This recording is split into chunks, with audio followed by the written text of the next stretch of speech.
জিন্দাবাদ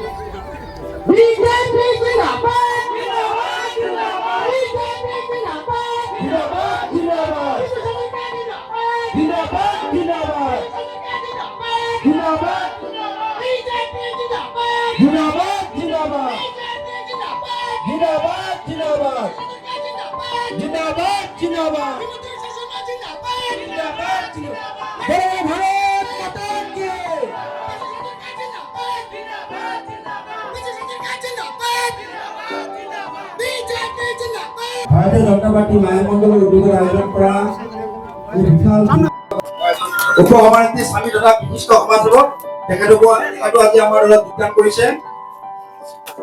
তৈয়বুৰ ৰহমান কংগ্ৰেছ দলৰ ৱাৰ্ড সভাপতি আৰু বিশিষ্ট সমাজকৰ্মী তেখেতো আজি আমাৰ দলত যোগদান কৰিছে। নজৰুল ইছলাম সম্পাদক ৱাৰ্ডৰ কংগ্ৰেছ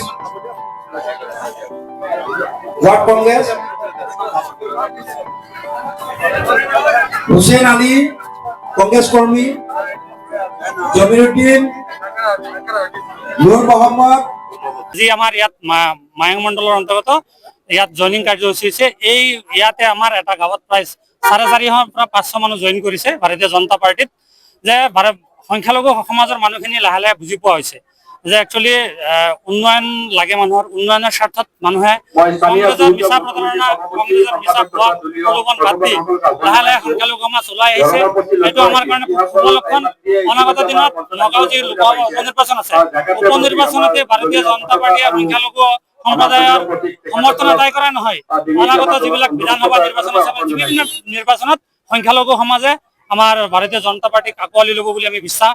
আৰু সংখ্যালঘু মানুহৰ উন্নয়ন হ'বলৈ হ'লে আমাৰ বিজেপি দলৰ বাহিৰে বেলেগ সিদ্ধান্ত নাই। এইটো সংখ্যালঘু সমাজৰ মানুহে ইতিমধ্যে বুজি উঠিছে।